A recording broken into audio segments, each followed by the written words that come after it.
Subscribe to our YouTube channel and press the bell icon to get the latest updates.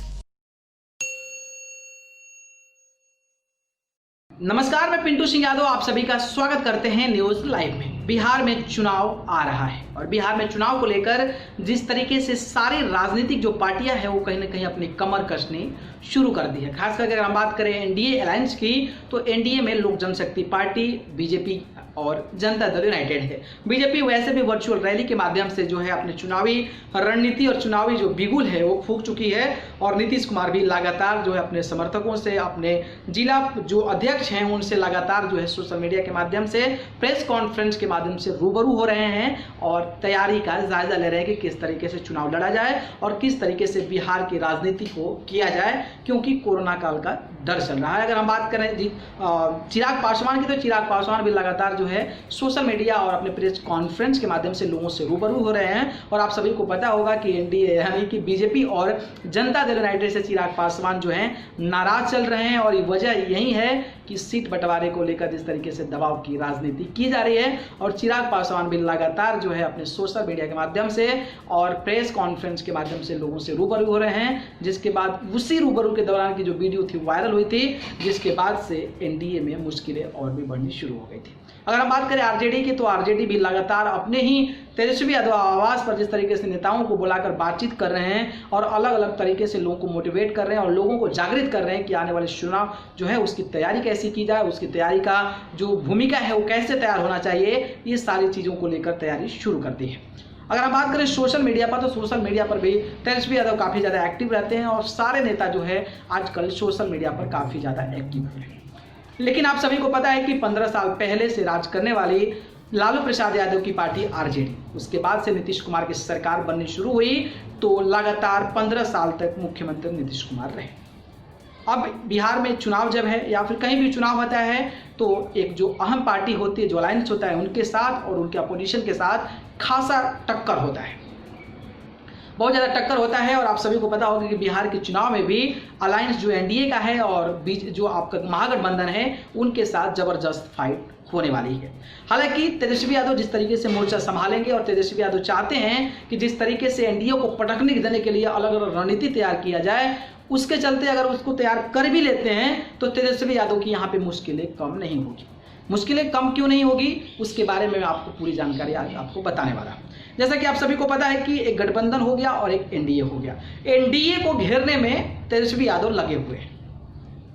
और चाहते हैं कि किस तरीके से एनडीए और बीजेपी को जो है घेरा जाए, घेराबंदी किया जाए, किस तरीके से आरोप, किस तरीके से कंट्रोवर्सी, किस तरीके से कॉन्स्पिरेसी रचा जाए ताकि उन पे हम भारी पड़ सके। लेकिन अगर उस तरीके से अगर तेजस्वी यादव जूझते भी हैं तो कहीं ना कहीं इनके बावजूद भी, यानी कि एनडीए के बावजूद भी कुछ ऐसे नेता हैं जो तेजस्वी यादव के रास्तों में मुश्किलें बढ़ाते नजर आ रहे हैं। जी हाँ, आज हम बात करेंगे, पहला नाम है कन्हैया कुमार के बारे में। आप सभी को पता है कि बिहार के राजनीति में एक बड़ा नाम हो गया है कन्हैया कुमार। कन्हैया कुमार कहाँ चलते हैं वहाँ पे लोगों को देखने, यानी कि उनको देखने का हुजूम लग जाता है और किसी भी चीज़ को जब करते हैं तो उनके पीछे हजारों लाखों समर्थक आ जाते हैं। कन्हैया कुमार एक फायर ब्रांड नेता के तौर पे जाने जाने लगे हैं और बिहार की राजनीति में उनको काफ़ी ज़्यादा लोग पसंद कर रहे हैं। पसंद इसलिए कर रहे हैं क्योंकि एक चर्चित चेहरा हो गए हैं, पढ़े लिखे शख्स हैं, जेएनयू के अध्यक्ष भी रह चुके हैं और लोकसभा चुनाव में जिस तरीके से लोगों का उनको सम्मान मिला और लोगों के माध्यम से जिस तरीके से उनको समर्थन, सपोर्ट मिला,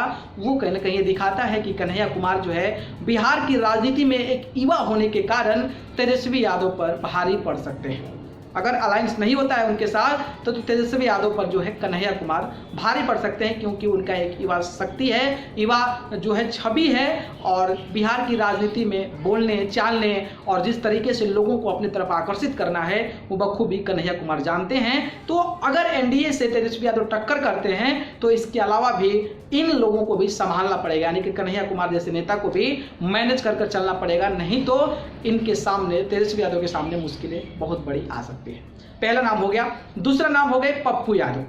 आप जानते हैं कि पप्पू यादव आरजेडी के सांसद रह चुके हैं, लेकिन जिस तरीके से टिकट कटा उसके बाद से पप्पू यादव से पहले ही पार्टी बनाकर बिहार की राजनीति में सक्रिय हो गए थे। जन अधिकार पार्टी है उनकी और जन अधिकार पार्टी के बैनर तले वो चुनाव भी लड़े थे। हालांकि लोकसभा चुनाव में उन्हें पटकनी झेलनी पड़ी, लेकिन जिस तरीके से बिहार की चुनाव है और जिस तरीके से वो जायजा ले रहे हैं, चुनाव की तैयारी कर रहे हैं, लोगों से रूबरू हो रहे हैं, कार्यकर्ताओं से मिल रहे हैं, कहीं ना कहीं यही संदेश देता है कि बिहार में 15 साल की राजनीति करने वाली आरजेडी सरकार जिस तरीके से मुस्लिम यादव समीकरण को लेकर आगे बढ़ती है, तो कहीं ना कहीं एक यादव नेता का अलग पार्टी बनाकर इस तरीके से छवि लोगों के बीच पेश करने से कहीं ना कहीं राजद का जो यादव वोट बैंक है उसका खामियाजा भुगतना पड़ेगा। और इसके लिए भी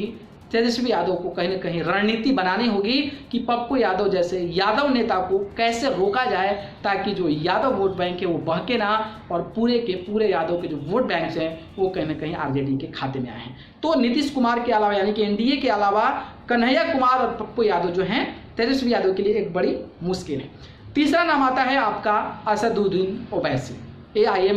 AIM के सुप्रीमो हैं और उन्होंने पिछले उपचुनाव जो हुआ था उसमें 1 सीट जीती थी। 1 सीट जीतने के बाद जिस तरीके से ओवैसी जो है दावा कर रहे हैं कि बिहार में हमारी जो सीट है लगभग 40 से 50 सीटों पर हम चुनाव लड़ेंगे और चुनाव उसी जगह पर लड़ेंगे जहां पर मुस्लिम बहुल्य क्षेत्र है, यानी कि जहां पर मुस्लिमों की संख्या ज़्यादा है। क्योंकि AIM का 1 सीट उपचुनाव में जीत जाना ये कहीं ना कहीं बहुत बड़ी बात है और एनडीए के लिए नहीं मगर आरजेडी के लिए बहुत बड़ी बात है, क्योंकि आरजेडी जो है हमेशा मुस्लिम यादव समीकरण पर चुनाव जीतती आई है और इस तरीके से अगर उनका मुस्लिम वोट बैंक खसकता है तो कहीं ना कहीं तेजस्वी यादव और आरजेडी को इसका सामना करना पड़ सकता है। और AIM के सुप्रीमो असदुद्दीन ओवैसी ने ये घोषणा कर कहीं ना कहीं तेजस्वी यादव की मुश्किलें बढ़ा दी है कि तेजस्वी यादव के लिए जो राह है मुस्लिमों का वोट लेना वो आसान नहीं है और नीतीश कुमार यानी कि एनडीए के बाद AIM सुप्रीमो ओवैसी को भी कहीं ना कहीं मैनेज कर तेजस्वी यादव को आगे बढ़ना पड़ेगा, नहीं तो बिहार में इनको काफ़ी ज़्यादा भारी नुकसान झेलना पड़ सकता है। तो ये 3 रोड़े हैं तेजस्वी यादव के रास्ते में। अगर इनके साथ कुछ बढ़िया तरीके से बात नहीं होती है तो ये 3 जो रोड़े हैं वो कहीं ना कहीं बड़ा साबित हो सकते हैं और बिहार की राजनीति में एक अलग छवि बनाकर कहीं ना कहीं तेजस्वी यादव को शायद उनके चलते खामियाजा भुगतना पड़े और उनको नुकसान हो जाए और फिर एनडीए हो सके तो वहाँ पर सरकार बना ले। आपकी क्या विचार है इन 3 नेताओं के बारे में, आप भी हमारे कमेंट बॉक्स के माध्यम से जरूर बताएं। आप सभी को बहुत बहुत धन्यवाद, नमस्कार। अगर आप मुझसे जुड़ना चाहते हैं तो आप मुझे फेसबुक, इंस्टाग्राम, ट्विटर पर जाकर पिंटू सिंह यादव सर्च कर जरूर जुड़ें। नमस्कार। Subscribe to our YouTube channel and press the bell icon to get the latest updates.